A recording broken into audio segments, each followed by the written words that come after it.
வணக்கம். பக்தி அப்படின்னாலே நம்ம மனசுக்கு வர்றது என்ன? பூக்கள், மந்திரங்கள், பூஜைகள் இதெல்லாம் தானே. ஆனா சில சமயம் ஒரு கல்ல எறியறது கூட பக்தியா இருக்க முடியும்னு சொன்னா நம்புவீங்களா? வாங்க, நம்மளோட வழிபாட்டு முறைகள பத்தி மறுபடியும் யோசிக்க வைக்கிற சாக்கிய நாயனாரோட ஆச்சரியமான கதைய பார்க்கலாம். என்னது, கல்லு பிரசாதமாவா? கேக்கறதுக்கே ரொம்ப விசித்திரமா இருக்குல்ல. ஒரு வழிபாட்டுல ஒரு கல் எப்படிங்க பிரசாதமா ஆக முடியும்? ஆனா இந்த ஒரு கேள்விதான் சாக்கிய நாயனாரோட கதையோட மையப்புள்ளியே. நாம என்ன பொருள் கொடுக்கறோன்றது முக்கியம் இல்ல, அதுக்கு பின்னாடி இருக்க நம்ம மனசுதான் முக்கியம்னு இந்த கதை நமக்கு புரிய வைக்க போகுது. சும்மா ஒரு நிமிஷம் கற்பனை பண்ணி பாருங்களேன்.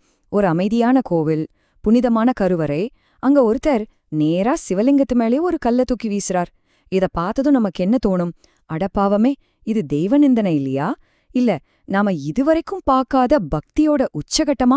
இந்த ஒரு அதிர்ச்சியான காட்சியில இருந்துதான் சாக்கியரோட பயணம் தொடங்குது. சரி, ஒருத்தர் எதுக்கு இப்படி ஒரு காரியத்தை செய்யணும்? அதுக்கு பின்னால என்ன காரணம் இருந்திருக்கும்? இத புரிஞ்சுக்கணும்னா நாம சாக்கியரோட வாழ்க்கையில கொஞ்சம் பின்னோக்கி போகணும். அவரோட அந்த அமைதியில்லாத தேடல் தான் இந்த கதைக்கே அடித்தளம். சாக்கியர் எங்கேயோ இருந்து வந்தவர் இல்லங்க, நம்மள மாதிரி ஒரு சாதாரண மனுஷன்தான். ஆனா இந்த உலக வாழ்க்கையில ஒரு பிடிப்பே இல்லாம எல்லாம் ஒரு விதமான போலித்தனமா அவருக்கு தெரிஞ்சுது. இது எல்லாத்திலிருந்தும் விடுபட்டு உண்மையான முக்தியை அடையணும்னு ஒரு தாகம் அவருக்குள்ள கொழுந்து விட்டு எரிஞ்சுது. அவரோட வாழ்க்கை ரெண்டு துருவங்களுக்கு நடுவுல மாட்டிக்கிட்ட மாதிரி இருந்துச்சு. ஒரு பக்கம் அவரை சுத்தி இருந்த இந்த உலக பந்தங்கள், இன்னொரு பக்கம் அவர் அடைய துடிச்ச அந்த எல்லை இல்லாத விடுதலை. இந்த ரெண்டுக்கும் நடுவுல நடந்த போராட்டம்தான் அவரோட ஆன்மீக பயணத்தையே தொடங்கி வச்சது. சரி, முக்தி அடையணும்னு முடிவு பண்ணிட்டார். அப்போ என்ன வழி? அந்த காலத்துல ரொம்ப பிரபலமா இருந்த பௌத்த மதத்தை தேர்ந்தெடுத்தார். ஒரு பௌத்த துறவியாவே மாறிட்டார். ஆனா அங்கேயும் அவருக்கு மனசுக்குள்ள இருந்த அந்த கேள்விக்கு பதில் கிடைக்கல. அந்த தேடல், அந்த தாகம் அடங்கவே இல்ல. வெளியில தேடி பார்த்து எந்த பிரயோஜனமும் இல்லன்னு தெரிஞ்சதும் சாக்கியர் தன்னோட பயணத்தோட திசையே மாத்தினாரு. ஆமா, வெளியில தேடுறத நிறுத்திட்டு அவருக்குள்ளேயே பார்க்க ஆரம்பிச்சாரு. அந்த உள்பயணத்துல தான் அவருக்கு ஒரு மிகப்பெரிய ஞானோதயம் கிடைச்சது. அவர் கண்டுபிடிச்ச அந்த பெரிய உண்மை இதுதான்: பக்திங்கிறது வெளி வேஷத்துல இல்ல, அது காவி உடையிலையோ இல்ல நாம செய்யற பெரிய சடங்குகள்லயோ இல்ல. அது நம்ம இதயத்தோட ஆழத்திலிருந்து வர்ற ஒரு தூய்மையான, தீவிரமான உணர்வு. அவ்வளோதான். இதுக்கப்புறம் அவரோட வாழ்க்கை ஒரு மாதிரி ரெண்டா பிரிஞ்சு போச்சு. வெளியில பாக்குறதுக்கு அவர் ஒரு பௌத்த துறவி. ஆனா அவரோட மனசுக்குள்ள அவரோட முழு இதயமும் சிவபக்தியில மூழ்கி இருந்துச்சு. அவரோட உண்மையான வழிபாடு யாருக்குமே தெரியாம அவருக்குள்ள நடந்துட்டு இருந்துச்சு. சரி, மனசுக்குள்ள சிவபக்தி பொங்குது. அதை எப்படி வெளிப்படுத்துறது? சாக்கியரோட பக்தி யாருமே எதிர்பார்க்காத ஒரு வித்தியாசமான சடங்கு மூலமா வெளிப்பட ஆரம்பிச்சது. அதுதான் கல்லால செஞ்ச வழிபாடு. ஒரு நாள் சிவன் கோவில்ல சிவலிங்கத்துக்கு முன்னாடி உட்கார்ந்து தியானம் பண்ணிட்டு இருந்தாரு. நேரம் போறதே தெரியல. உலகமே அவருக்கு மறந்து போச்சு. அவர் தன்னை முழுசா மறந்து ஒரு தெய்வீகமான பரவச நிலையில மூழ்கிட்டாரு. அந்த பரவச நிலையில அவரே அறியாம பக்கத்துல கிடந்த ஒரு சின்ன கல்லை எடுத்தார். நேரா சிவலிங்கத்தை மேல வீசிட்டார். யோசிச்சு பாருங்க, இது திட்டமிட்டு செஞ்ச செயல் இல்ல, பக்தியோட உச்ச கட்டத்துல தன்னை மறந்து செஞ்ச ஒரு விஷயம். அடுத்த நாள் சுய நினைவுக்கு வந்தப்போ நேத்து நடந்ததை நினைச்சு ரொம்ப ஆச்சரியப்பட்டாரு.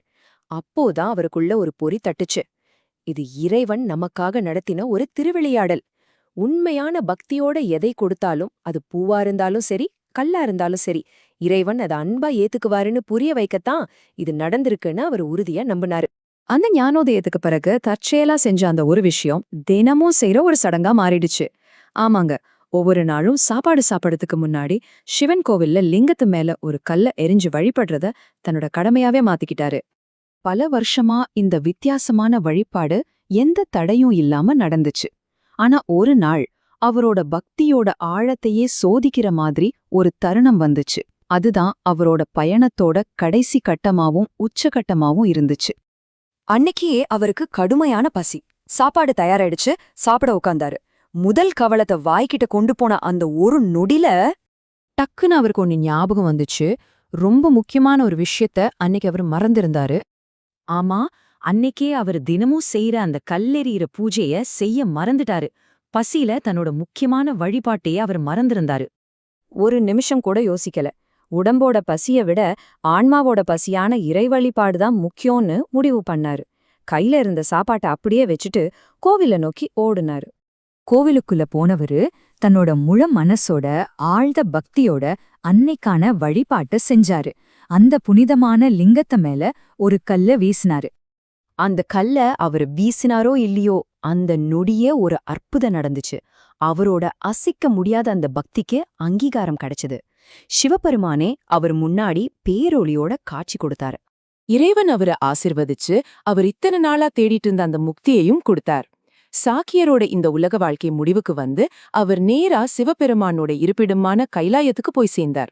சாக்கிய நாயனாரோட கதை நமக்கு என்ன சொல்லுது? உண்மையான பக்தின்றது சடங்குல இல்ல, நம்ம மனசோட நேர்மையில தான் இருக்கு, இல்லையா? ஒரு பூவை விட அவரோட கல் ஒரு பெரிய பிரசாதமா மாறிடுச்சு. அப்போ நம்மள நாமளே கேட்டுக்க வேண்டிய ஒரு கேள்வி இருக்கு.